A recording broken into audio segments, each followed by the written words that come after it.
Assalamualaikum warahmatullahi wabarakatuh. Kembali lagi bersama gua Raihan Firdaus. Bisa kalian panggil Mas Rey, Bang Rey, atau Dede Rey. Ya, seenaknya kalian aja lah. Oke, gimana kabarnya? Baik-baik saja kah? Atau sedang tidak baik-baik saja? Atau ada yang lagi galau? Ya, moga-moga kita tetap baik-baik saja di dunia yang sedang tidak baik-baik saja. Ya karena apa? Karena banyak sekali berita tentang pencabulan, tentang peperangan. Aduh, yang bikin pusing, yang bikin gak tenang gitu.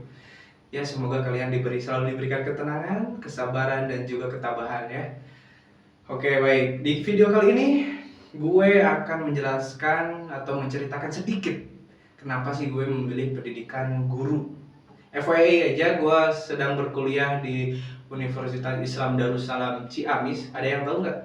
Nah, gue ngambil program studi pendidikan guru madrasah ibtidaiyah. Oke guys, sekarang kita akan menceritakan tentang alasan gue kenapa memilih pendidikan guru ini. Kalau bicara tentang kuliah, sejujurnya gue tuh nggak ada niatan untuk kuliah sama sekali guys. Karena gue dari kecil tuh kalau udah mendengar kata pendidikan, belajar gitu, rasanya tuh males, ingin rebahan, ngantuk gitu guys. Aduh, ya inilah gue yang orangnya males-malesan, ingin rebahan aja gitu guys ya. Tapi di sisi lain semoga ada titik positifnya untuk gue di dalam memilih pendidikan guru ini. Semoga gue menjadi orang yang giat, disiplin, rajin, dan cerdas gitu guys ya. Oke, kita masuk ke dalam jenjang sekolah dasar terlebih dahulu nih. FYI aja, dulu gue tuh orangnya suka main, suka ya main dalam kutip positif ya, jangan main-main apa gitu ya. Sekolah dasar itu gue suka sekali sama sepak bola, dimana gue ingin sekali masuk ke dalam sekolah sepak bola atau SSB ya, yang terkenal di wilayah gue dulu. Tapi di sisi lain, orang tua gue itu nggak mengizinkan gue masuk sekolah sepak bola, malah ditekankan untuk mengaji guys. Ya gimana kalau membantah ya, gue orangnya nggak pernah membantah ya, kadang sih. Tapi itu kan donatur gue, jadi ya gue nggak berani bantah, ya udah ikutin aja. Jadi gue tuh ngaji dari kelas 1 SD sampai ke kelas 6, sampai nanti di jenjang sekolah menengah pertama guys. Ya, kita masuk ke dalam jenjang sekolah menengah pertama. FYI aja, gue bersekolah di Madrasah Sanawiyah Negeri 3 Tulung Agung guys. Itu berada di Jawa Timur. Dan sekarang gue domisilinya ada di sana, di Tulung Agung guys. Tetapi gue punya banyak keluarga di Ciamis. Tentunya di Jawa Barat ya. Di Jawa Barat tuh ada di Bandung, ada di mana gitu guys. Oke. Nah, di sekolah menengah pertama ini juga tidak ada yang istimewa dari gue guys.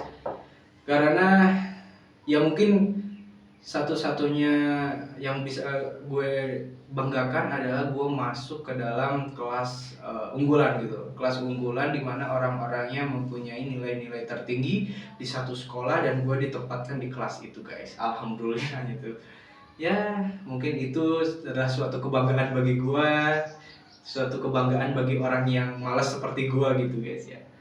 Ya, kita masuk ke dalam jenjang sekolah menengah kejuruan ya, atau sekolah menengah atas gitu.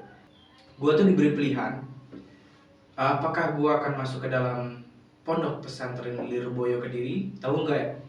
Tahu ya, pasti tahu ya, pesantren besar itu.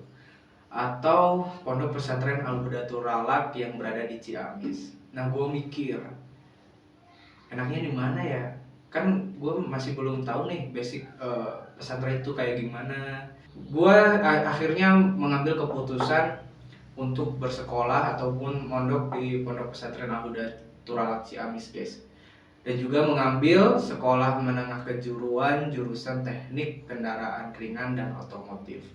Nah, di situ gue banyak mendapatkan ilmu-ilmu baru, mendapatkan ilmu agama yang lebih luas gitu guys ya, alhamdulillah.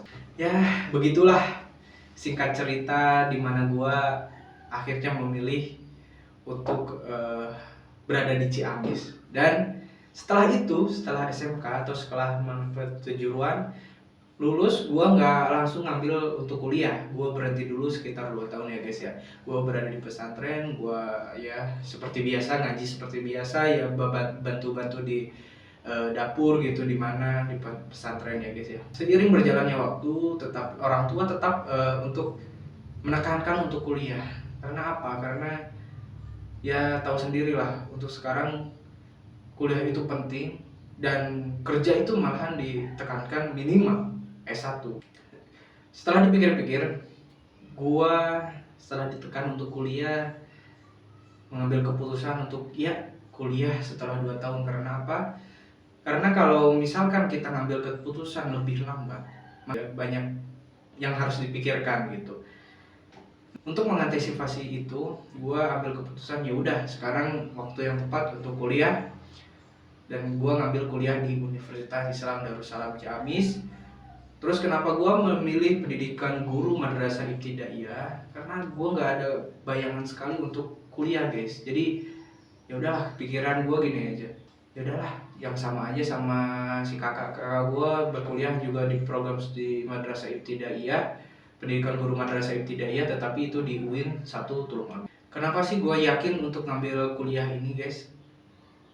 Terdapat salah satu pendapat guru gue ataupun kata-kata guru gue di mana beliau mengatakan bahwasanya sok neangan ilmu sing loba,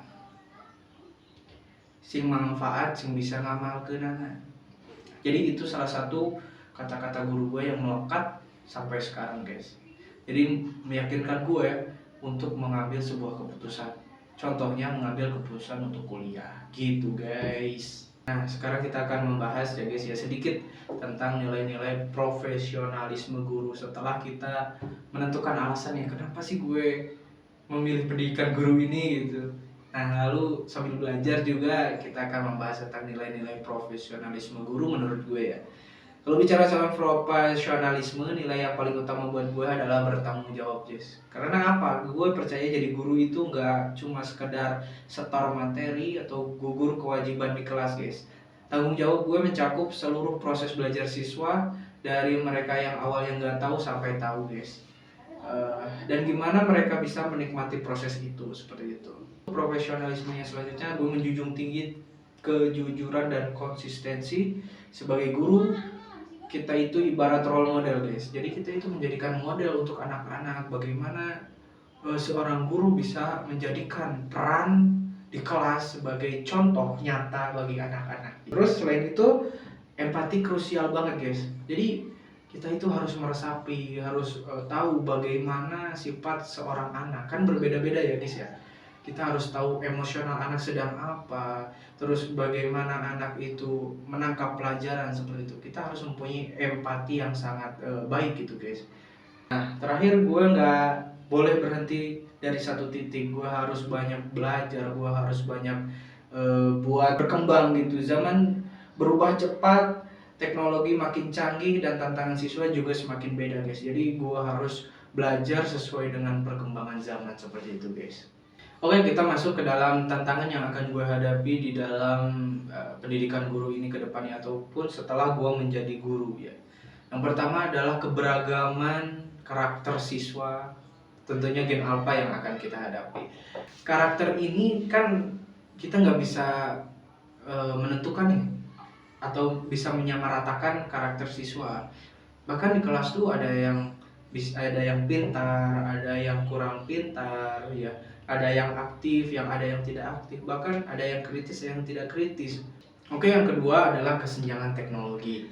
Kesenjangan teknologi kenyataannya di Indonesia masih nyata terjadi ya. Meskipun dari luar teknologi itu semakin canggih, tetapi persebaran teknologi di wilayah Indonesia itu masih kurang guys. Oke guys, kita masuk ke dalam akhir sesi ya guys ya. Kita masuk sesi penutupan. Ya, kesimpulan gue di refleksi kali ini, menjadi guru itu mempunyai tanggung jawab yang sangat besar guys, terhadap kecerdasan anak, terhadap negara guys. Gue berharap menjadi guru untuk sekarang itu tidak hanya mengajar guys, mungkin semoga mempunyai dampak positif bagi siswa ya, umumnya untuk orang lain gitu guys ya. Dan tentunya gue harus terus belajar menjadi yang lebih baik untuk menjadi role model bagi siswa-siswa gue guys, seperti itu. Sekian dari gue guys, semoga bermanfaat bagi kalian yang menonton ya guys ya. Thanks for watching. Wassalamualaikum warahmatullahi wabarakatuh.